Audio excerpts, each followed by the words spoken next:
A millionaire CEO is abandoned by his ex-fiancée after an accident that leaves him paralyzed. He never expected it. Imagine a man whose life seemed untouchable. Elliot Carmichael, named synonymous with success, walked into every room as if he owned it, and more often than not, he did. Born into modest beginnings in a small town, Elliot wasn't handed a silver spoon. Instead, he carved his way to the top with determination sharper than any knife and a mind that could turn dust into gold. Elliot was a visionary. By the age of 35, he had transformed a struggling tech startup into a billion-dollar empire. Cameras captured his every move, from handshakes with world leaders to cutting ribbons on skyscrapers bearing his name. His confidence was magnetic, his presence commanding. To those who watched from the outside, Elliot Carmichael was living proof that the American dream wasn't a myth. It was a man. But Elliot wasn't just about business. He had a taste for the finer things in life. Weekends were spent at sprawling villas overlooking turquoise waters. He sipped the rarest wines, drove the fastest cars, and collected art that most could only dream of. And then there was Vanessa, his fiancée, stunning, poised, and every bit the picture-perfect companion for a man of his stature. Together, they were the couple everyone envied, powerful, beautiful, and seemingly unbreakable. Elliot's days were filled with high-stakes deals and bold decisions. Picture this: a gleaming conference room, a table of seasoned executives leaning forward as Elliot speaks, his voice steady and persuasive. The room hangs on his every word. When he rises to leave, there are no questions, no doubts, only agreement. That was his power. That was his magic. But life at the top wasn't just about work. Elliot knew how to play. Lavish parties filled his calendar, where laughter mixed with the clinking of crystal glasses. Guests marveled at his charm, his wit, and his ability to make everyone feel as though they were the most important person in the room. Yet behind the glittering facade, only a few saw the relentless drive that kept him moving forward, always hungry for more. And still, Elliot had his moments of quiet. On late nights, in the solitude of his penthouse balcony, he'd gaze out over the city skyline, a city he had, in many ways, shaped with his own two hands. In those moments, he allowed himself to dream not just about what he had built, but what he would build next. Elliot Carmichael wasn't just a man, he was a force, untouchable, or so it seemed. It was Vanessa who suggested the retreat. "You need to slow down, Elliot," she had said one evening as they shared dinner at a Michelin-starred restaurant. Her hand rested lightly on his. "Even you can't keep burning the candle at both ends." Elliot chuckled, brushing off her concern. But deep down, he knew she was right. The weight of his responsibilities, the pressure to stay on top, had begun to creep into his thoughts, even in his rare moments of rest. A getaway, just a weekend in the mountains, seemed harmless enough. A chance to recharge, to breathe. The morning of the retreat was perfect. The crisp mountain air kissed his face as he stepped out of the luxury SUV. Pine trees towered around him, their scent fresh and grounding. For once, Elliot felt free. Away from the noise of the city, the endless calls, the constant demands. It was just him, Vanessa, and a handful of close friends ready to explore the rugged beauty of nature. The hike started leisurely. Elliot, always competitive, took the lead, laughing as he teased his companions for lagging behind. Vanessa followed, her laughter echoing in harmony with his. It felt good, simple, pure, and unburdened. But nature, as beautiful as it is, can be unpredictable. As the group ascended, the trail grew steeper, the terrain more challenging. Loose rocks and sudden drops added an edge of danger that only heightened Elliot's sense of adventure. He thrived on risk, didn't he? This was just another challenge to conquer. And then it happened. One wrong step, a loose patch of gravel. Time slowed as Elliot's foot slipped, his body tilting toward the edge of a sharp incline. He reached out instinctively, grasping for anything to steady himself, but the mountain offered no mercy. The fall was fast, brutal, and merciless. A blur of jagged rocks, snapping branches, and deafening silence as he tumbled downward. The world spun. Pain exploded through his body as he struck the ground with a force that stole his breath. Above, voices screamed his name. Below, the forest seemed to close in, its beauty now cold and indifferent. Elliot's vision blurred, the edges of his world darkening. His last conscious thought wasn't of his empire, his wealth, or even Vanessa. It was a fleeting, almost absurd realization. In this moment, he was utterly powerless. When the darkness came, it was sudden, absolute, and terrifying. The beeping of machines pierced the stillness.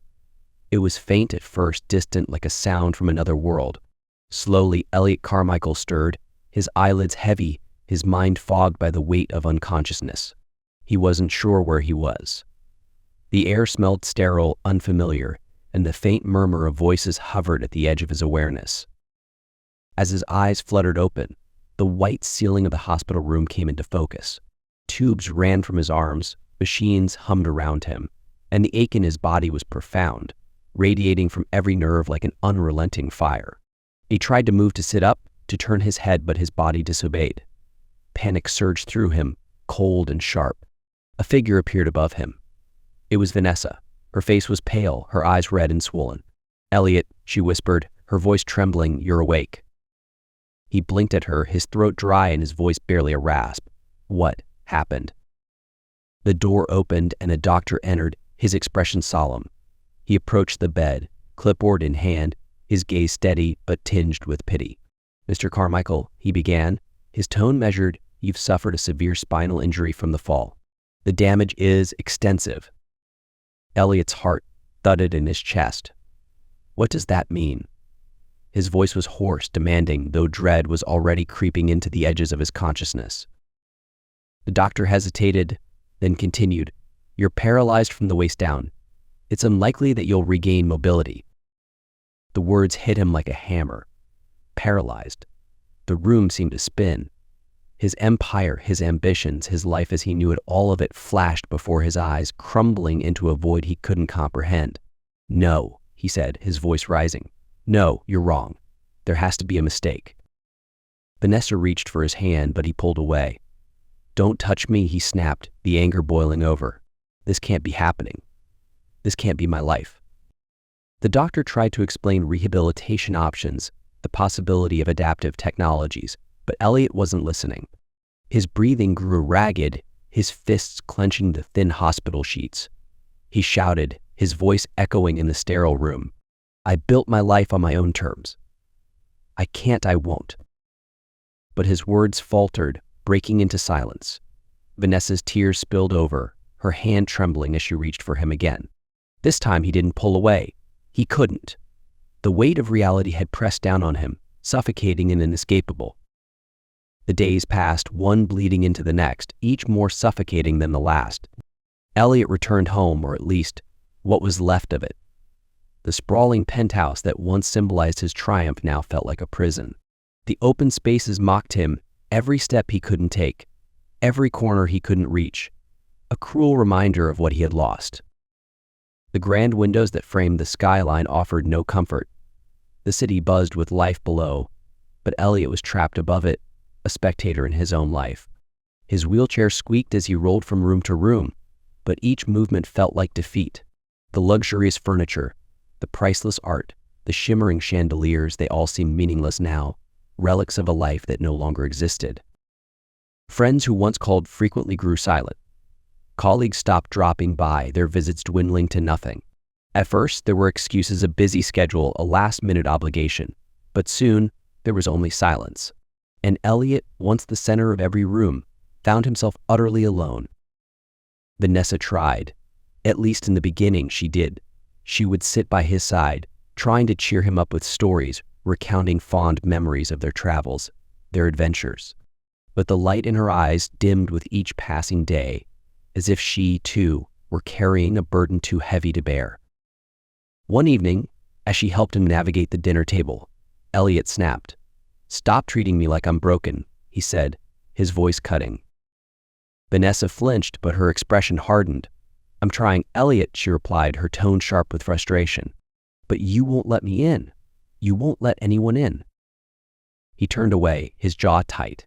"Maybe I don't need anyone." The words hung in the air, heavy and cruel. Vanessa's shoulders sagged, and without another word, she left the room. The next morning, she packed a bag. "I need time," she said, her voice hollow. "I need to think." And then she was gone. Elliot didn't stop her. He watched as the elevator doors closed behind her, the sound of her departure echoing in the hollow space she left behind. The silence that followed was deafening. He stopped answering calls. The staff, unsure of what to do, tiptoed around him like shadows. Offers of help were met with cold refusals. The world outside moved on, but Elliot remained frozen, his bitterness festering like a wound that refused to heal. One night, in the darkness of his room, Elliot tried to move. Not just roll his chair or shift in bed, but truly move, stand, walk, defy the chains that bound him.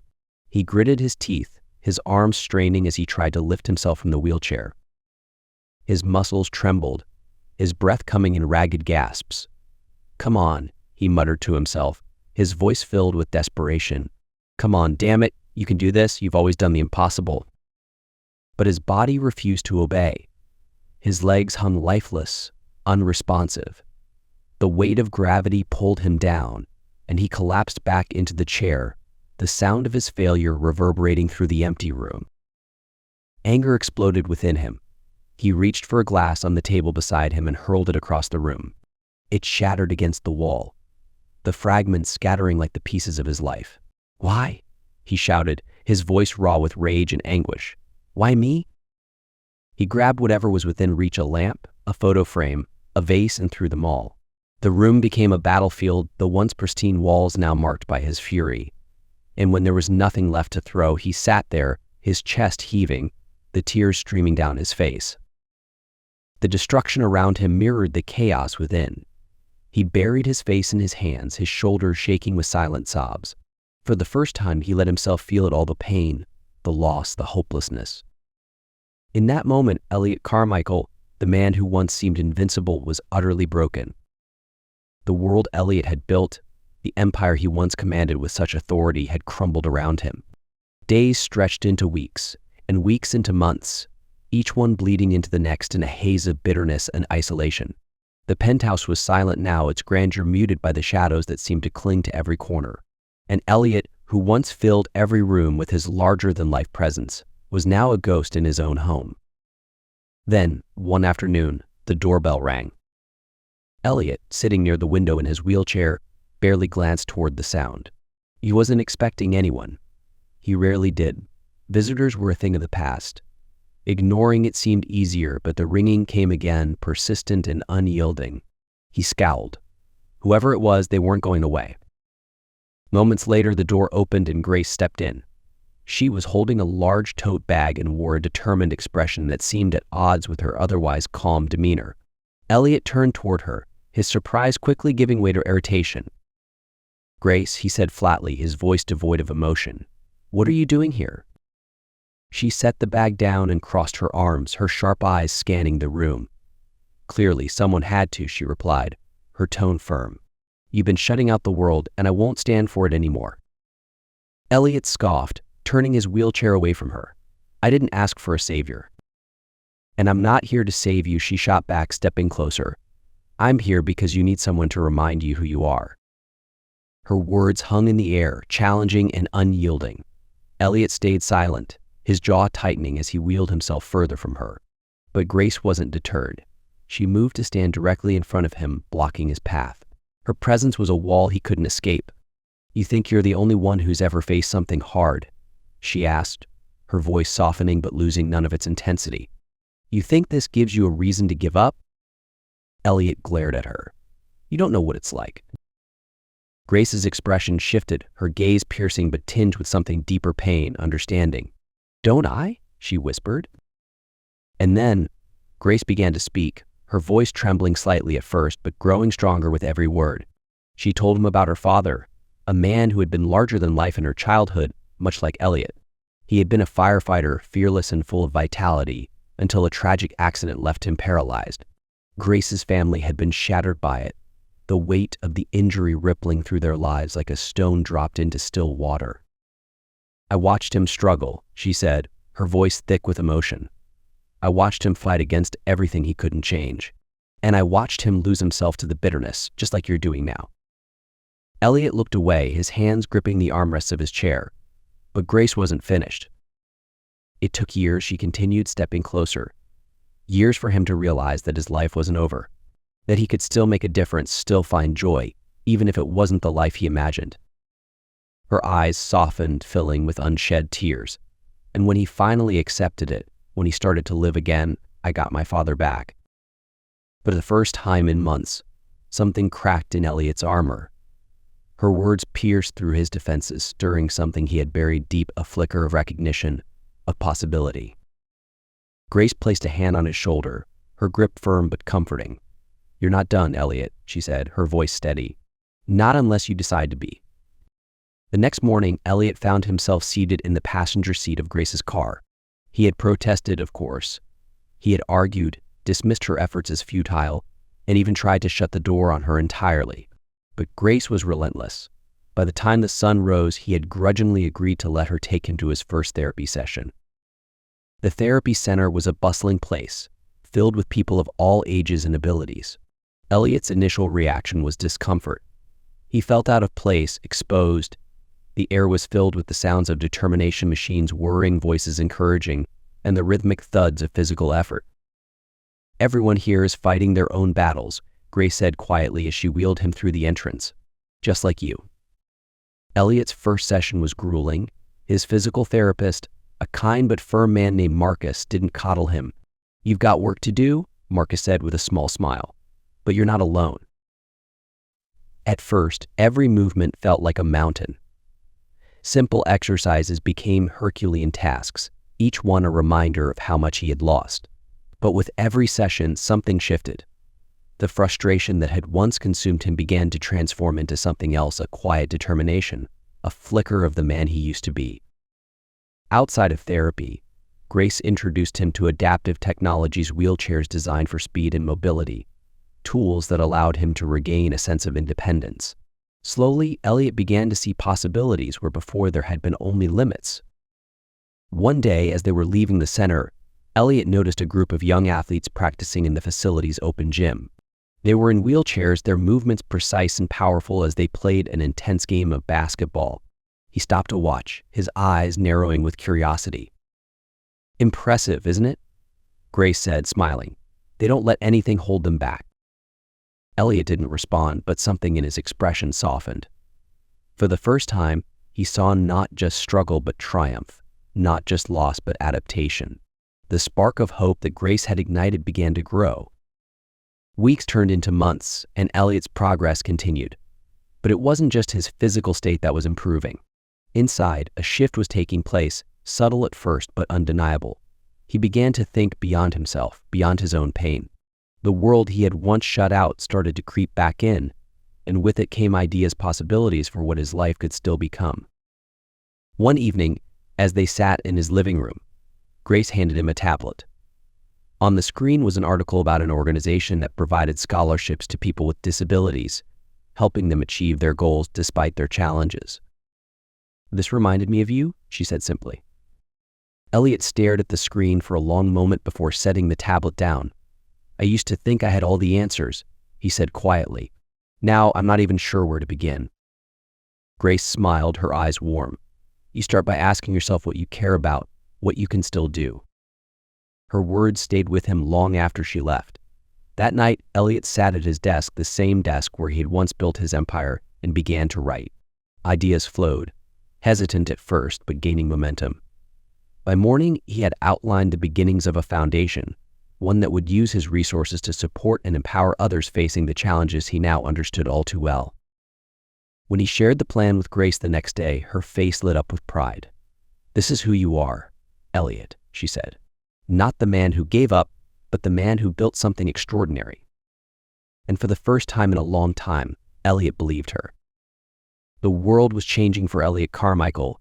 What began as faint whispers of an idea had transformed into a powerful roar.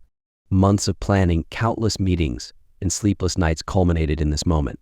Elliot's organization, Empower Unlimited, was about to launch, and for the first time since his accident, he felt the fire of purpose burning within him once more.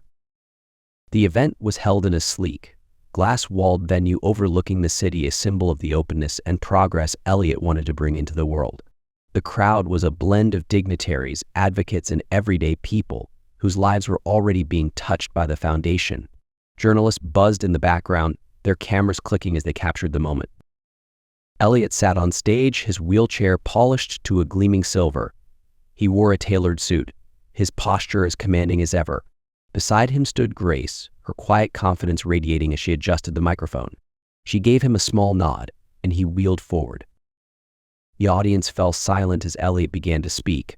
His voice was steady, carrying an emotion that resonated beyond the words themselves. "For too long, I believed that my life was over," he began, his gaze sweeping over the crowd. "I believed that this," he gestured to his wheelchair, "defined me. But I was wrong. I was wrong because I had people who refused to let me give up. People who showed me that life, no matter how it changes, is still full of possibility." The room was utterly still, the weight of his words sinking into every heart. "That's why I created Empower Unlimited," Elliot continued, "because I know I'm not alone. There are countless others out there, men, women, and children who face challenges just as great, if not greater, than mine. And I want them to know that they are not forgotten, that their lives, their dreams, and their futures matter." As his speech concluded, the crowd erupted into applause. Elliot's chest swelled with pride, not for himself, but for the movement he had sparked. This wasn't about reclaiming his legacy, it was about building something that would outlive him. A montage followed, showcasing the organization's impact. Images flashed across the screen: a young boy receiving a prosthetic limb and running for the first time, an elderly woman using adaptive home technologies to regain her independence, a community center filled with laughter as children in wheelchairs played sports together. These weren't just moments, they were transformations. Grace watched from the wings, her heart full. She had always believed in Elliot, even when he didn't believe in himself. And now, seeing the ripple effects of his vision, she felt a deep, unspoken connection to the man he was becoming. It was a week after the launch when Vanessa showed up at Elliot's door. The sound of the doorbell startled him. He wasn't expecting anyone, least of all her. When he opened the door and saw her standing there, dressed impeccably as always, he felt a pang of something he couldn't quite define: anger, maybe, or sadness, or perhaps both. "Vanessa," he said, his voice guarded, "what are you doing here?" She stepped inside without waiting for an invitation, her heels clicking softly against the marble floor. "Elliot," she began, her tone warm but measured, "I've been following everything you've been doing. The organization, the launch, it's incredible." He watched her carefully, unsure where this was going. She looked around the penthouse, her eyes lingering on the changes, the ramps, the wider doorways, the subtle but significant adaptations that had transformed the space into something entirely different from what she remembered. "I've been thinking about us," she said, finally turning to face him, "about everything that happened, and I realized I made a mistake." Her words hung in the air, heavy with implication. Elliot's jaw tightened. "A mistake," he repeated, his tone sharp. "You mean leaving me when I needed you most?" Vanessa flinched but didn't look away. "I wasn't ready, Elliot," she admitted. "I didn't know how to handle everything. But I've had time to think, and I want to make things right. I want us to start over." Elliot's emotions swirled a maelstrom of confusion, resentment, and something else he couldn't quite name. For months, he had replayed her departure in his mind, the hurt of it cutting deeper than any physical pain. And now she was here, asking for forgiveness, as if the past could be so easily undone. "Why now?" he asked, his voice low but steady. "Why come back now after everything?" Vanessa hesitated, and in that hesitation, Elliot saw the cracks in her composure. She wasn't here out of pure love or regret, he could sense that. But what her true motives were, he couldn't yet discern. "I've changed, Elliot," she said softly. "I see things differently now." But her words felt hollow, and for the first time Elliot realized that the power she once held over him was gone. Later that evening, Elliot sat in his study, staring at the city lights beyond the glass. Vanessa's words echoed in his mind, each one stirring questions he didn't want to answer. Could he forgive her? Did he even want to? And what did this mean for Grace, who had stood by him when no one else had? As if on cue, there was a soft knock at the door. Grace stepped in, her expression gentle but concerned. "Well, you've been quiet since Vanessa left," she said, sitting across from him. "Do you want to talk about it?" Elliot hesitated, then nodded. "She wants to come back," he said simply. "She says she made a mistake." Grace's eyes flickered with something hurt, perhaps, though she quickly masked it. "And what do you think?" "I don't know," Elliot admitted, his voice heavy. "I loved her once. I thought we were building a life together. But when I needed her the most, she walked away." He paused, his gaze distant.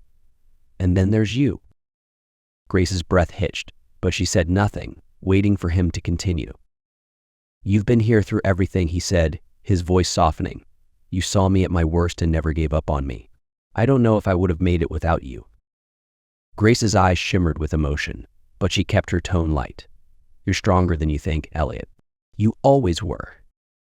He shook his head, a small, rueful smile on his lips. "I don't feel strong. I feel torn." Silence settled between them, heavy with unspoken words.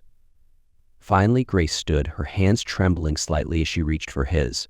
"Whatever you decide," she said quietly, "just make sure it's what you truly want. Not out of guilt or obligation or nostalgia. Do what's right for you." Elliot looked up at her, his heart aching with gratitude and something deeper, something he wasn't ready to name. "Thank you, Grace," he said, his voice thick, "for everything." She gave him a small smile, then turned to leave. But as she reached the door, Elliot called out to her. "Grace," he said, his voice steady now, "you're the one who brought me back to life." Her eyes widened, but before she could respond, he added, "I'm not sure what that means yet, but I know it means something." And in that moment, for the first time since his fall, Elliot felt truly whole. The sun dipped below the horizon, painting the city in hues of amber and violet. The penthouse was bathed in the soft glow of evening, its expansive windows framing a skyline that seemed almost endless. Elliot sat in his wheelchair near the floor-to-ceiling glass, his gaze distant as he waited. He had asked Vanessa to come back this time, not to hear her plea, but to deliver the truth she had avoided for so long. When the elevator chimed and the doors slid open, Vanessa stepped out, her heels clicking softly against the polished floor. She was dressed impeccably, as always, her features carefully composed. But there was a flicker of uncertainty in her eyes, a crack in the polished facade. "Elliot," she said, her voice smooth but tinged with hesitation, "you wanted to talk." He turned to face her, his expression calm but resolute. "Yes, sit down." Vanessa hesitated for a moment before taking a seat across from him. The tension in the room was palpable, the silence stretching until Elliot finally spoke. "When you left," he began, his voice steady but laced with pain, "I thought it was because you couldn't handle my condition. I blamed myself for being too broken for you to stay." Vanessa opened her mouth to respond, but Elliot raised a hand, silencing her. "Let me finish," he said, "because I've had months to think about this, months to replay every moment of what happened between us." He leaned forward slightly, his eyes locking onto hers. "You didn't leave because of me. You left because you couldn't handle the idea of staying when it wasn't easy anymore. You left because you couldn't bear to see me vulnerable. And that's on you, Vanessa, not me." Vanessa's composure faltered, her perfectly lined eyes widening as she tried to interrupt. "Elliot, No," he said firmly. "You don't get to apologize now and pretend it erases what you did. That you don't get to show up after I've rebuilt my life and act like you had any part in it." Her expression hardened, and Elliot saw the brief flicker of entitlement beneath her carefully curated sorrow. Her apology, he realized, wasn't about him. It was about her. It always had been. "I made a mistake," Vanessa said, her tone sharpening. "But people make mistakes, Elliot. You can't hold that against me forever." Elliot let out a quiet, bitter laugh. "A mistake. Leaving me when I was at my lowest wasn't a mistake, Vanessa. It was a choice. And it was the clearest choice you've ever made." The room fell silent again, the weight of his words hanging in the air. Vanessa looked at him, her expression shifting from defiance to something unreadable. But Elliot didn't need to decipher it. He had made his decision. "I don't need your validation anymore," he said, his voice softening but losing none of its resolve. "And I don't need you." Vanessa's eyes narrowed slightly, but she said nothing. She stood, adjusting the strap of her handbag, her movements brisk. "If that's how you feel," she said coolly, "then I won't waste any more of your time." Elliot watched as she walked to the elevator, her head held high. As the doors closed behind her, he felt a strange sense of peace settle over him. For the first time, he wasn't angry or hurt. He was free. The penthouse was quiet again, the kind of quiet that had once felt suffocating but now seemed full of possibility. Elliot sat alone, his thoughts racing not with anger or regret, but with clarity. He had spent so much of his life chasing things that didn't matter. Now, he knew what did. He reached for his phone, his fingers trembling slightly as he dialed the number. Grace answered after the first ring, her voice warm and steady as always. "Elliot, is everything okay?" "Can you come over?" he asked, his voice softer than usual. "I need to talk to you." There was a pause, and then she said, "Of course, I'll be there soon." When Grace arrived, she found Elliot waiting by the window, the city lights casting a soft glow across his features.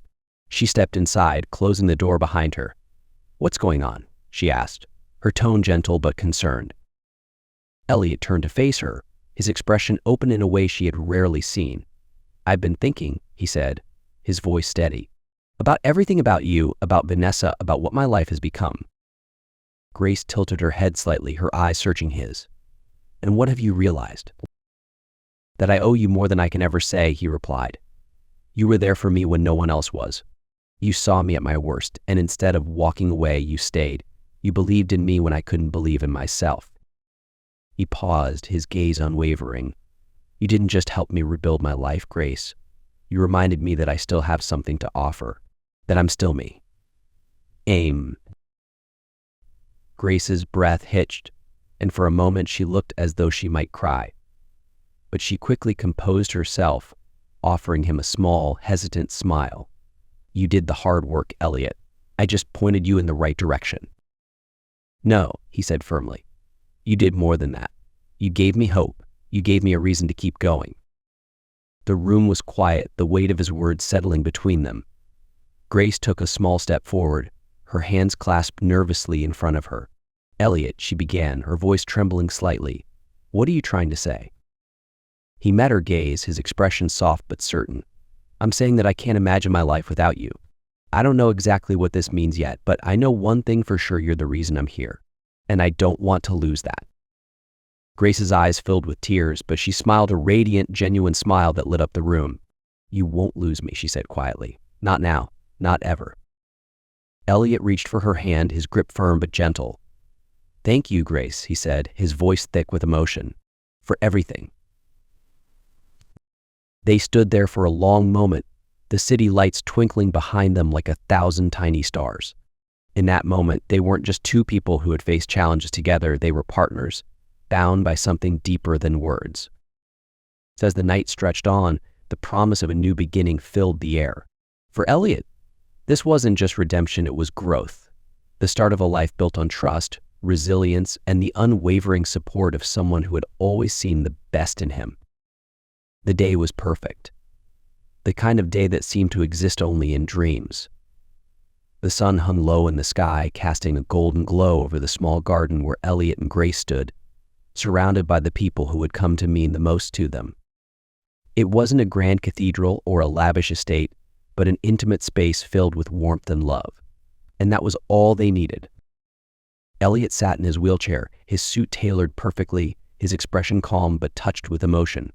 Grace stood beside him, radiant in a simple, elegant dress that flowed like water. Her hair was adorned with delicate flowers, and her eyes sparkled with tears she didn't try to hide.